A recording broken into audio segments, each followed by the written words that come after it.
Hello, everyone. This is Adam Meister, the Bitcoin Meister, the Disrupt Meister.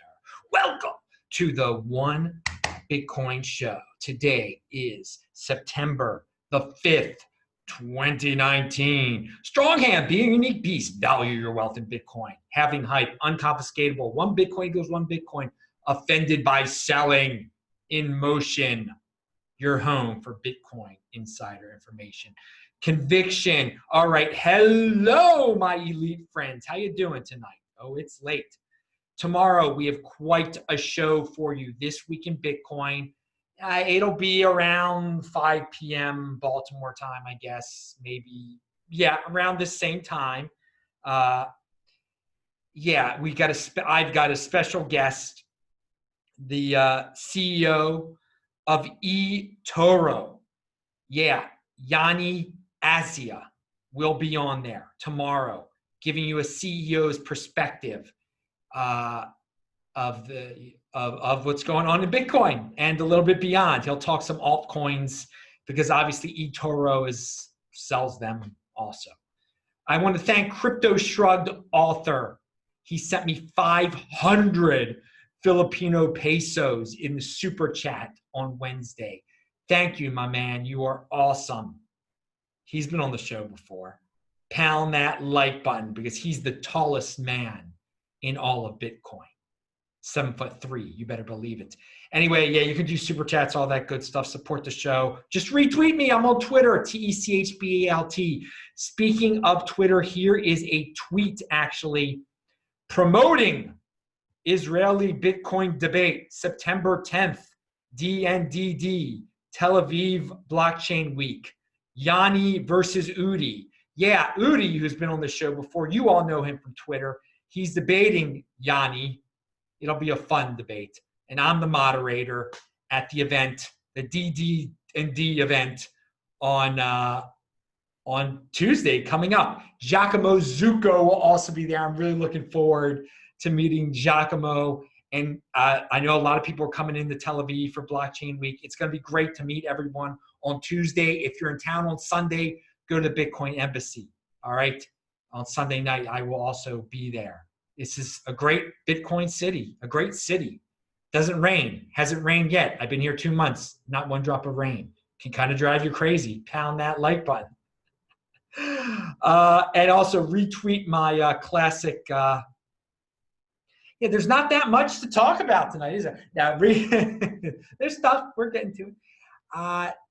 TechBalt tweet of mine of an old clip from, I think it's from 2016. No, just retweet it. It says retweet it.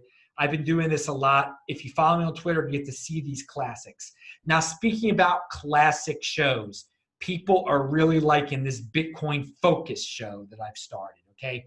The second one came out today, a few hours ago, and it was Tour de Meester. The previous one was Trace Mayer. You get just pure them, okay? The tour show is only 12 minutes. It's him giving hardcore tour from 2 old shows. I just pack it all into one easy to watch video. You don't have to go search the archives. I do it for you. And people are liking it. So I'm gonna keep on doing it for you short attention span people, for you people who don't have time to search the archives. If you want to search the archives, disruptmeister.com. And of course, when I make these Bitcoin focus videos, I give you links to the original videos anyway. And so enjoy them. That is, those are of course linked to below. All the shows that I've done recently are linked to below. And again, This Week in Bitcoin, TECHBALT.com. That's a shortcut to all of This Week in Bitcoin shows. DisruptMeister.com, all 1,400 of my old shows. Jeff Coughlin had the following tweet out there. Let me just make sure I didn't skip anything. Okay. Jeff Coughlin said, demand for crypto insurance is rising rapidly. The value, so he's quoting an article actually here. And there's an article from Forbes about demand for crypto insurance rising rapidly.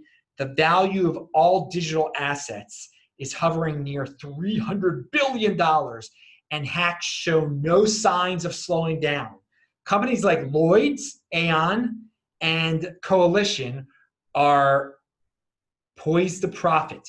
Cryptocurrency exchanges and custodians, the venues where you can buy, sell, and store assets, are hackers' top targets because they collectively hold billions of dollars in crypto.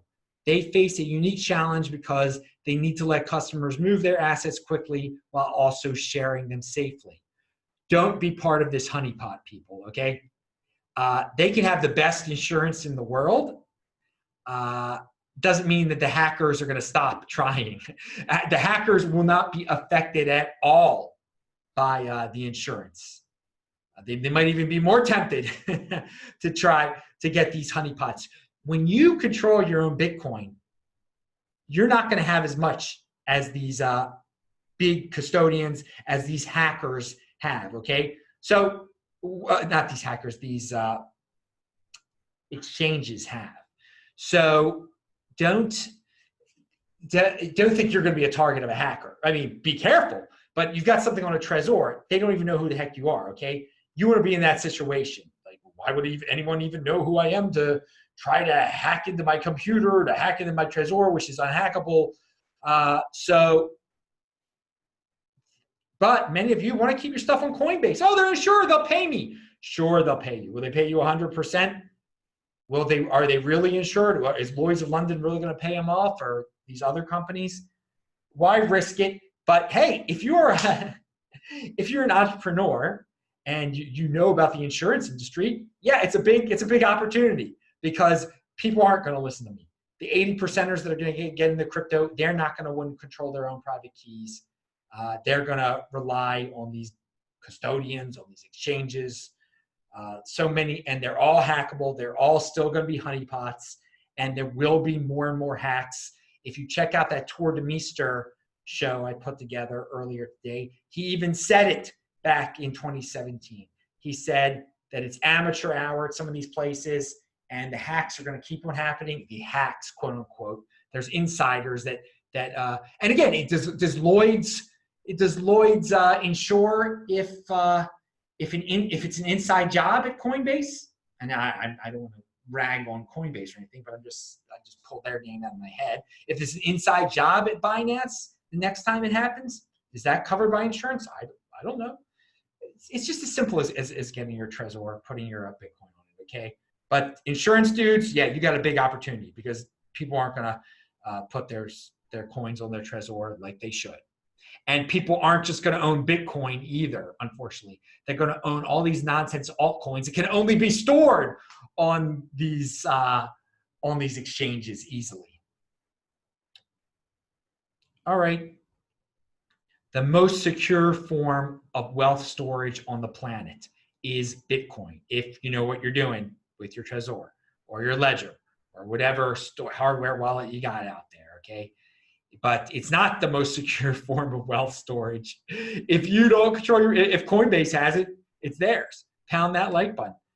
Moving on, here is a tweet from Tyler Winklevoss. Now that's a dude I like. He's trying to become a trillionaire. Dude, you don't, and this wealth envy that people have, success envy. No, I admire them. Good for them. Aim high. He said Apple is watching cryptocurrency. That was part of an article by CoinDesk. Apple is watching cryptocurrency. And Tyler Winklevoss replied, the question is, which FAANG company is not? Pound that like button. Yeah, dude, that's the attitude to take right there. You know it, boy, that all these companies, that Coinbase wants an easy article, some clickbait. Apple is looking. Of course, they're all looking into. Of course, they're all watching cryptocurrency. They all want to make their own cryptocurrency. They should all be buying Bitcoin, and some of their smart employees are. But let them print their own cryptocurrencies eventually. This is where the big boys play. Compete, don't complain. More powerful than countries these companies are going to be. And why not? Let them compete. And actually, if on tomorrow's This Week in Bitcoin show, Yanni and I are going to talk about this. a little bit. So tune in tomorrow, This Week in Bitcoin. Yanni Asia, CEO of eToro.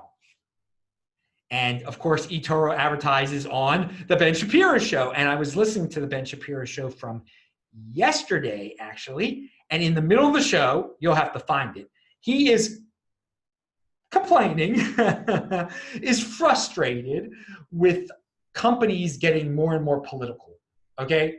And he says soon there are going to be companies for conservatives and companies for liberals. They're not going to want to do business with certain people, and they're going to be credit card companies that are just going to be for conservatives, and ones that aren't going to want to deal with liberals, and ones that they're just going to want to deal with liberals. And he says that's a sick situation, but he doesn't take the next step. No. You see, Ben, maybe something like that will happen, but there'll always be an outclass. If it gets to that level where they're openly discriminating, and there's two main poles out there, there'll always be some other outclass that both of them will discriminate against. And if you know the 5 pillars of Bitcoin or the 5 pillars of blockchain, 3 of them, open, neutral, censorship resistant.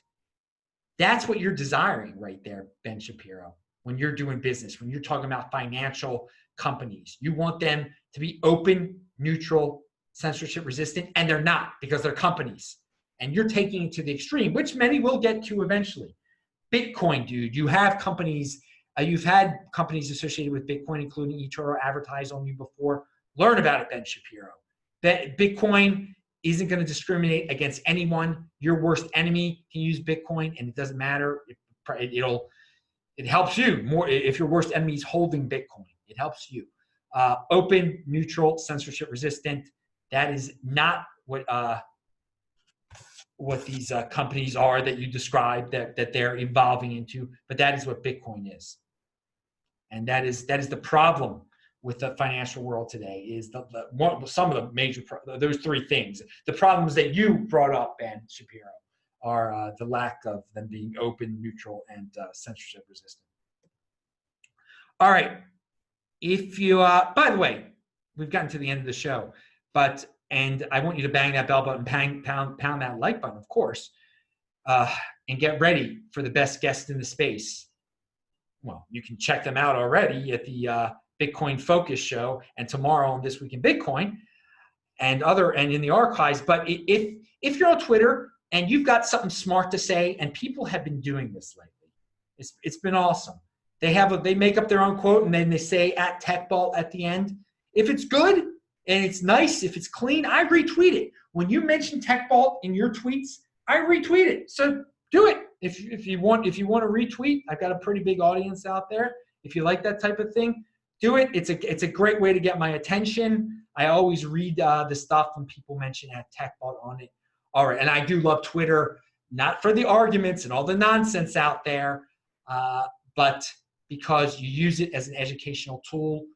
I check the same Twitter feeds every day, and sometimes new ones also, but there's like 8 or 10 go-to ones, and I just treat them like web pages. Like I go to Jeet's feed, and he is so awesome. I love his feed, and he gets into other topics also, but you can learn so much from a dude like that. You just read everything that he's posted today, and then you move on to another one, and you read everything. You treat it like a web page, like a blog. All right, I'm Adam Meister, Bitcoin Meister, Disrupt Meister.